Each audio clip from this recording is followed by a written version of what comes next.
Welcome back to The Haunted Lore, where we explore the dark corners of history and uncover the stories that blur the line between documented fact and supernatural terror. Today, we're venturing into the shadows of one of London's most infamous cemeteries to investigate a case that sparked mass hysteria, amateur vampire hunters, and decades of ongoing mystery. Picture this. It's 1970, and hundreds of people armed with crucifixes, wooden stakes, and garlic are storming through the gates of Highgate Cemetery on Friday the 13th. They're hunting something that witnesses describe as a tall, dark figure with burning red eyes. Something that locals believe has been draining the blood of animals and terrorizing anyone brave enough to walk past the cemetery gates after dark. This is the story of the Highgate vampire, a legend born from genuine fear, media sensationalism, and two rival paranormal investigators whose battle for the truth would captivate London and create one of the most enduring vampire legends of the modern era. So dim the lights, settle in, and join me as we unravel the chilling tale of Highgate's most notorious resident, a creature that may still roam those hallowed grounds today. What ancient evil awakened in London's most Gothic cemetery? To understand the terror that gripped London in the late 1960s, we must first journey back through the mists of time to the origins of Highgate Cemetery itself. Established in 1839 as one of London's magnificent 7 garden cemeteries, Highgate quickly became the final resting place for Victorian society's elite. The cemetery's elaborate Gothic architecture, winding pathways, and dense overgrowth created an atmosphere that seemed tailor-made for supernatural encounters. But according to the legend that would later emerge, something far more sinister than Victorian sensibilities was buried within these grounds. The story begins not in London, but in medieval Romania, with a nobleman whose name has been lost to history, but whose dark practices would echo through the centuries. This unnamed aristocrat was said to have dabbled in the blackest forms of magic, conducting rituals that violated both natural law and divine command. His experiments with necromancy and blood magic eventually caught up with him, and he met a violent end in his homeland. However, death was merely the beginning of his story. According to the accounts that would surface centuries later, devoted followers managed to transport the nobleman's remains from Romania to England, where they were secretly interred in what would eventually become Highgate Cemetery. The coffin lay undisturbed for generations, its dark occupant held in check by the sacred ground above. But the peaceful slumber would not last forever. As the 20th century progressed and London's spiritual landscape shifted, something began to stir in the depths of Highgate. The first whispers of supernatural activity emerged in the 1960s, when groundskeepers and early morning joggers began reporting strange phenomena that couldn't be easily explained. The cemetery's Victorian Gothic architecture seemed to amplify these eerie encounters. Towering monuments cast long shadows even in daylight, while elaborate mausoleums and family crypts created countless hiding places for whatever might be lurking in the darkness. The Egyptian Avenue, with its imposing archway and underground vaults, became a particular focal point for supernatural sightings. What made these early reports especially chilling was their consistency. Witnesses described feeling an overwhelming sense of dread when passing certain areas of the cemetery, particularly near the older sections where the Victorian monuments stood like silent sentinels. The temperature would drop suddenly, even on warm days, and many reported the distinct sensation of being watched by unseen eyes. Why did Londoners begin reporting encounters with a dark figure? The transformation from occasional strange occurrence to full-blown supernatural phenomenon began in earnest during the late 1960s. London was experiencing a cultural revolution, with interest in the occult and supernatural reaching new heights. Television shows about ghosts and monsters were popular, and a generation raised on Hammer horror films was primed to believe in creatures that lurked in the shadows. It was against this backdrop that the first concrete sightings of what would become known as the Highgate vampire began to emerge. The entity that witnesses described defied easy categorization. It wasn't quite the caped aristocrat of classic vampire films, nor was it the mindless monster of zombie folklore. Instead, it seemed to be something uniquely terrifying. The figure was consistently described as unnaturally tall, standing well over 6 feet, with an imposing presence that seemed to fill the space around it. Witnesses reported that it moved with an otherworldly grace, seeming to glide rather than walk across the cemetery grounds. Its face, when glimpsed, was deathly pale with hollow cheeks and eyes that burned with an inner fire, sometimes described as red, other times as an sickly yellow glow. But perhaps most disturbing were the creature's apparent feeding habits. Throughout the surrounding neighborhoods of Hampstead and Highgate Village, residents began discovering the corpses of small animals, primarily foxes, cats, and rabbits, that appeared to have been drained of blood. The animals showed signs of violent attack, with their throats slashed or punctured, but the wounds seemed too precise to be the work of natural predators. Local veterinarians who examined the carcasses were baffled by the evidence. The blood loss was far too complete to be explained by the visible wounds, and there were no signs of the animal having been partially consumed, as would be expected with typical predator attacks. Some of the animals showed evidence of having been handled roughly, with bruising patterns that suggested they had been held by something with enormous strength. The psychological impact on witnesses was equally disturbing. Those who claimed to have encountered the dark figure reported experiencing lasting effects that went far beyond simple fear. Many described falling into deep depressions following their sightings, while others reported experiencing vivid nightmares featuring the creature. Some claimed to have developed an aversion to sunlight, preferring to remain indoors during daylight hours. Medical professionals of the time struggled to explain these psychosomatic symptoms, but the pattern was consistent enough to attract attention from both the media and paranormal researchers. The idea that a supernatural entity could have lasting psychological effects on its victims added a new dimension of terror to the growing legend. How did two men's rivalry turn vampire hunting into a public spectacle? The Highgate vampire legend might have remained a collection of scattered urban myths, if not for two men whose personal rivalry would thrust the story into the international spotlight. David Farrant and Sean Manchester represented two very different approaches to paranormal investigation, and their competing claims about the Highgate entity would divide believers and create a media circus that lasted for years. David Farrant was the first to bring widespread attention to the phenomena when he wrote a letter to the Hampstead and Highgate Express in February 1970. In his letter, Farrant described encountering a grey figure in the cemetery that had left him with a profound sense of unease. He was careful to avoid sensational language, instead presenting his account as a matter-of-fact report of something he couldn't explain through conventional means. Farrant's approach to the supernatural was methodical and investigative. He believed in documenting evidence carefully and approaching paranormal claims with a degree of scientific skepticism.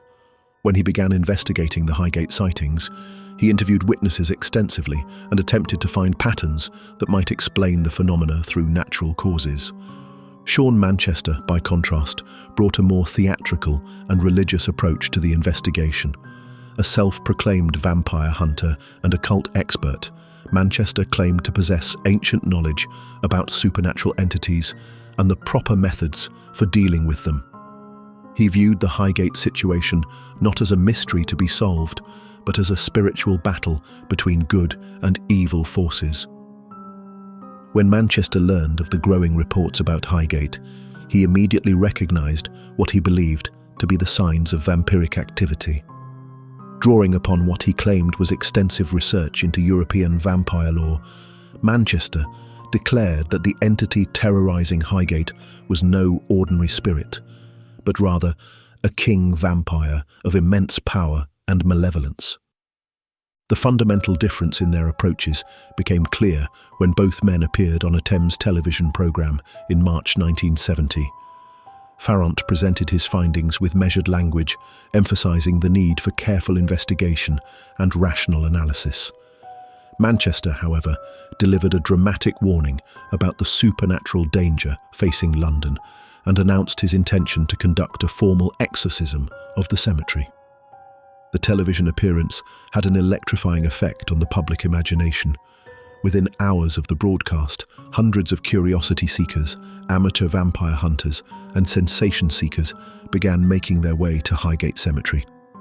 The timing couldn't have been more dramatic.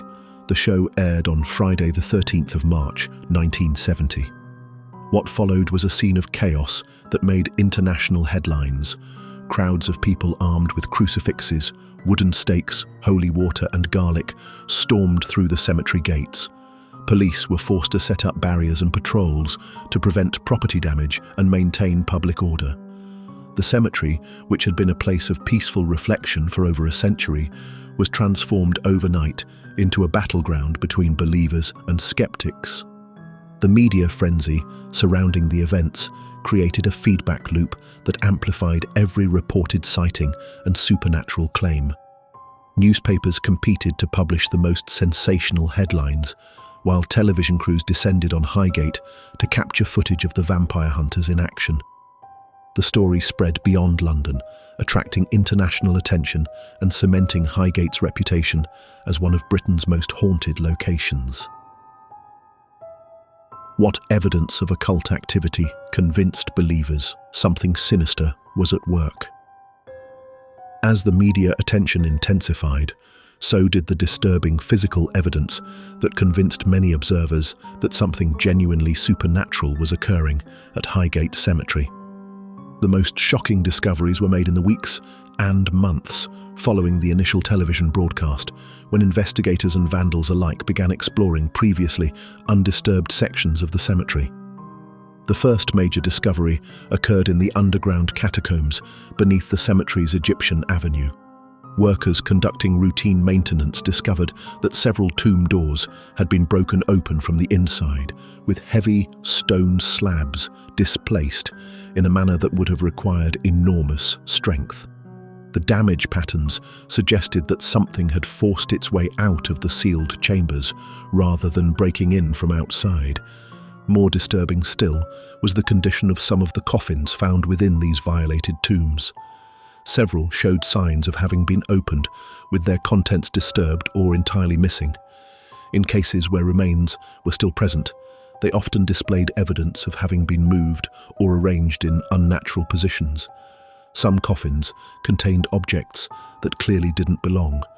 Strange symbols carved into the wood, unidentifiable organic matter, and in one case, what appeared to be the partially consumed carcass of a large animal. The discovery that sent shockwaves through both the paranormal community and local law enforcement was made near the Circle of Lebanon, one of the cemetery's most atmospheric sections. Maintenance workers found a headless, partially charred human body that had been carefully arranged in what appeared to be a ritualistic pattern. The corpse showed signs of having been subjected to extreme heat, but in a controlled manner that suggested deliberate burning rather than accidental fire. Forensic examination of the remains revealed several puzzling details. The decapitation had been performed with surgical precision, using a blade sharp enough to cut through bone cleanly. The burning had been selective, affecting only certain portions of the body while leaving other areas completely untouched. Most mysteriously, the body showed no signs of decomposition, despite having been exposed to the elements for an unknown period of time. Around the same time, cemetery visitors began reporting the discovery of elaborate ritual circles carved into the ground in secluded areas of the cemetery. These symbols, often accompanied by melted candle wax and ash from burnt offerings, suggested that organized occult activities were taking place regularly within the cemetery grounds. The symbols didn't match any recognized religious or cultural traditions, leading some experts to theorize that they represented a form of black magic specifically designed to summon or control supernatural entities. Perhaps most disturbing were the reports of animal sacrifices that began appearing with increasing frequency. Dead animals, primarily cats, rabbits, and birds, were found arranged in specific patterns around these ritual sites. Unlike the earlier discoveries of drained animal carcasses, these sacrifices showed evidence of having been killed through ritualistic methods, often with multiple precise wounds that formed geometric patterns across the animals' bodies. The psychological impact of these discoveries on cemetery staff and local residents cannot be overstated. Many workers refused to enter certain sections of the cemetery, particularly the underground areas where some of the most disturbing evidence had been found. Local clergy reported a significant increase in requests for protective blessings and spiritual counseling from parishioners who feared they might be targeted by whatever forces were at work in Highgate. How did Sean Manchester's dramatic rituals escalate the vampire hunt? Sean Manchester's response to the mounting evidence of supernatural activity at Highgate was characteristically dramatic and theologically driven. Drawing upon what he claimed was extensive knowledge of European vampire hunting traditions, Manchester announced that he would personally confront the entity terrorizing the cemetery through a series of elaborate religious rituals designed to identify, bind, and ultimately destroy the creature. Manchester's first major intervention occurred in the early hours of a moonless night in March 1970, just days after the television broadcast that had sparked the initial vampire hunting frenzy. Armed with holy water, blessed by multiple clergy members, wooden stakes carved from ash wood, and an ornate silver crucifix that he claimed had been used in previous supernatural encounters, Manchester entered the cemetery with a small group of trusted associates. The ritual Manchester performed was a hybrid of traditional Catholic exorcism practices and techniques he claimed to have learned from ancient vampire hunting manuals. The ceremony began at midnight in the Egyptian Avenue, where Manchester sprinkled holy water while reciting Latin incantations designed to force supernatural entities to reveal themselves. According to his later accounts, the ritual had an immediate and terrifying effect. Manchester reported that the temperature in the underground chambers dropped dramatically during the incantations, causing visible breath vapor despite the relatively mild spring weather. More disturbing, he claimed that disembodied voices began responding to his challenges, speaking in languages he couldn't identify but which filled him with profound dread. The voices, according to Manchester, seemed to emanate from multiple locations simultaneously, as if the entity possessed the ability to project its presence throughout the cemetery. The most dramatic moment of the ritual occurred when Manchester claims to have encountered the vampire directly. According to his account, a towering figure materialized from the shadows near one of the opened tombs, matching the descriptions provided by previous witnesses, but possessing an aura of malevolence that exceeded anything he had prepared for. The entity, Manchester reported, seemed to be studying him with ancient intelligence, as if evaluating whether he posed a genuine threat. Manchester's response was to brandish his silver crucifix while reciting what he described as the most powerful binding incantation in his repertoire. The effect, according to his testimony, was immediate and violent. The vampire reportedly recoiled with an inhuman shriek that echoed through the underground chambers before retreating into the deeper sections of the catacomb system. Rather than considering this encounter a victory, Manchester interpreted it as confirmation that he was dealing with an entity of extraordinary power, what he termed a king vampire, that had likely existed for centuries and commanded lesser supernatural beings throughout the area. This diagnosis led him to conclude that simple exorcism techniques would be insufficient, and that more extreme measures would be necessary to permanently eliminate the threat. Manchester's subsequent rituals became increasingly elaborate and public. He began conducting what he called blessing ceremonies at various points around the cemetery's perimeter, creating what he described as a spiritual barrier designed to contain the vampire's influence. These ceremonies, performed in broad daylight with media crews documenting every moment, involved the systematic application of holy water to cemetery gates, the burial of blessed objects at strategic points, and the recitation of protective prayers in multiple languages.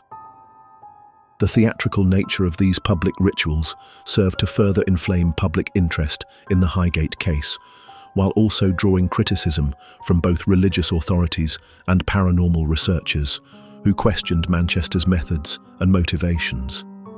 Some clergy members expressed concern that his dramatic presentations were sensationalizing genuine spiritual practices, while skeptics argued that his behavior was designed more to attract attention than to address any real supernatural threat. What physical evidence convinced police that more than superstition was at play? The involvement of law enforcement in the Highgate vampire case marked a crucial turning point in how seriously the phenomena were taken by official authorities. Initially, police had treated the reports as typical urban legend material, focusing primarily on crowd control and preventing vandalism during the peak vampire hunting period. However, as physical evidence accumulated and the situation escalated beyond mere public curiosity, detectives began conducting formal investigations into what they increasingly recognized as genuine criminal activity. The first incident that demanded serious police attention occurred when David Farrant was arrested inside Highgate Cemetery in the early morning hours of August 17, 1970.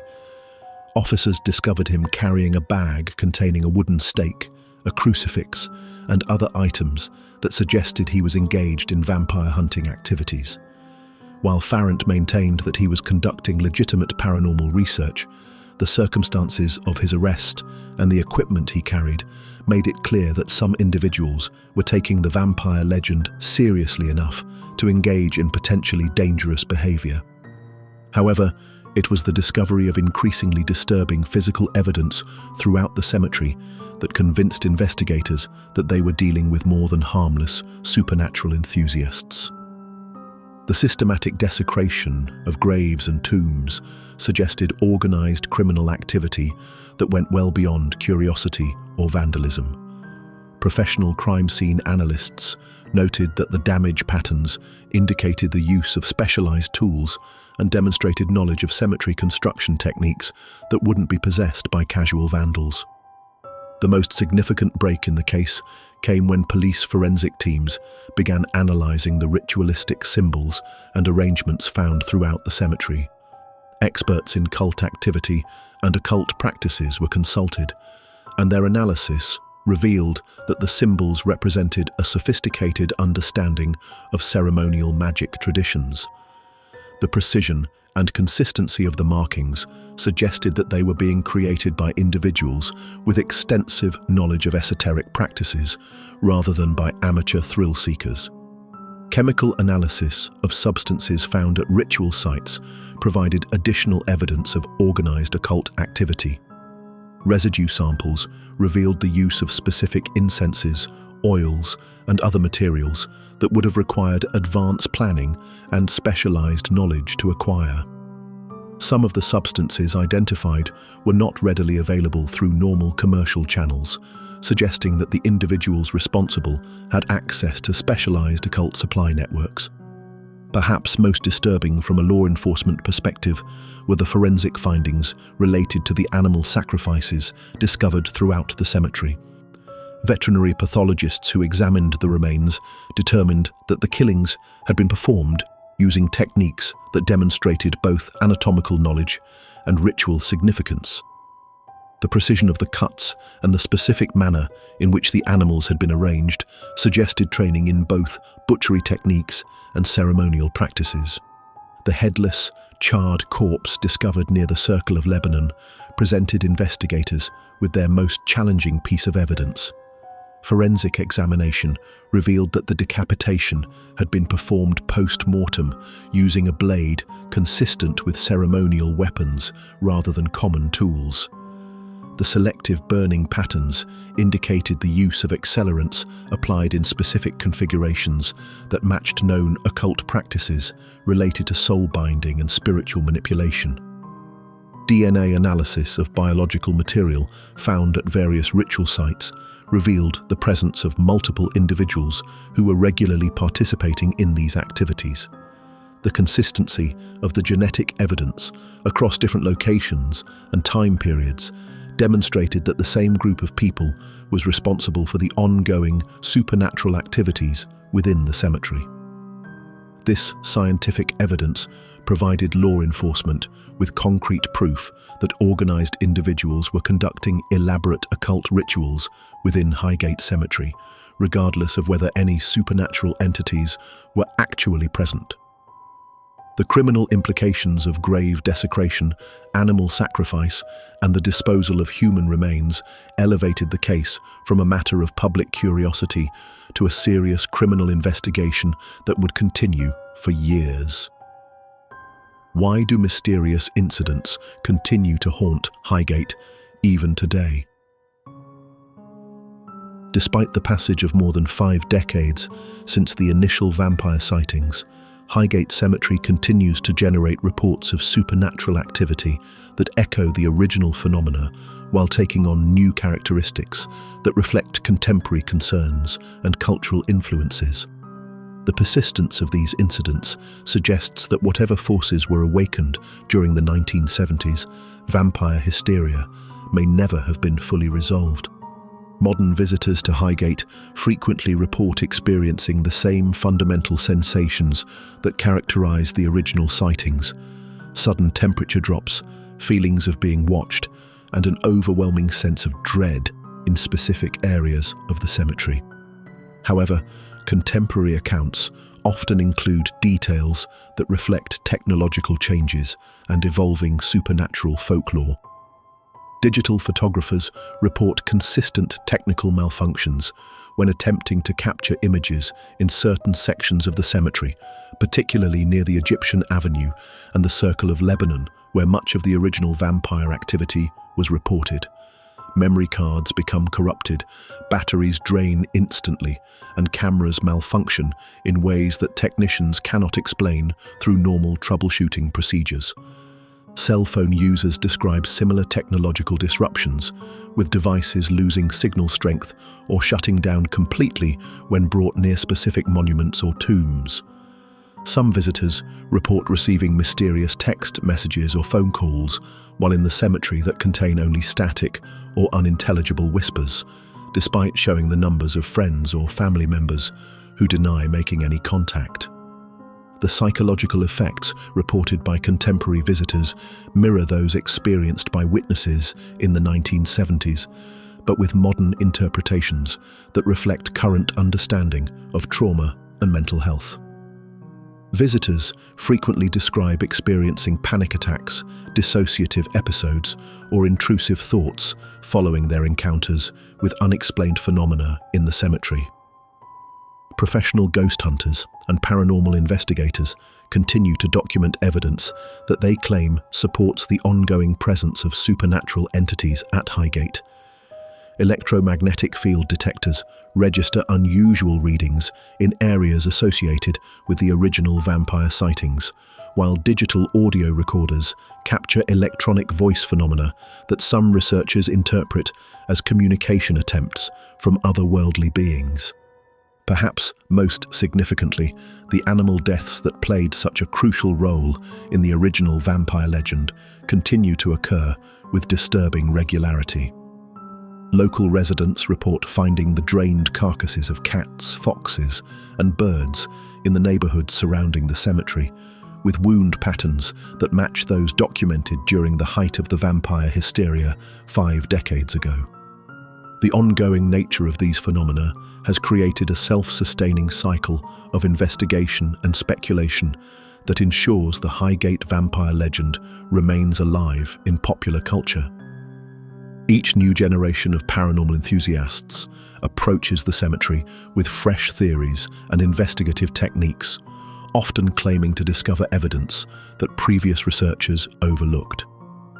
This perpetual renewal of interest has also meant that the cemetery continues to attract individuals who wish to conduct their own occult experiments and rituals.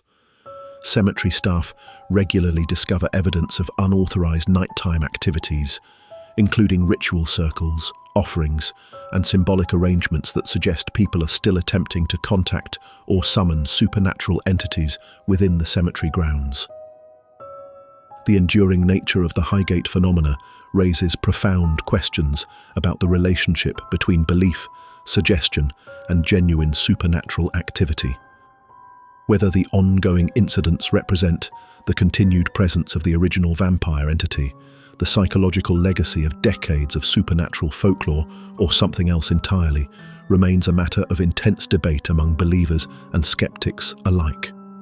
And so, our journey through the shadows of Highgate Cemetery comes to an end, though the legend itself continues to evolve and terrify new generations of visitors.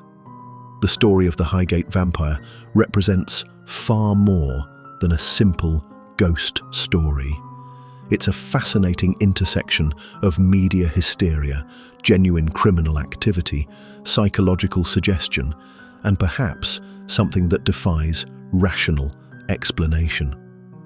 Whether you believe that David Farrant and Sean Manchester encountered a genuine supernatural entity, or that they became caught up in a mass delusion fueled by media attention and cultural fascination with the occult, one fact remains undeniable. Something extraordinary happened at Highgate Cemetery in 1970, and its effects continue to ripple through time.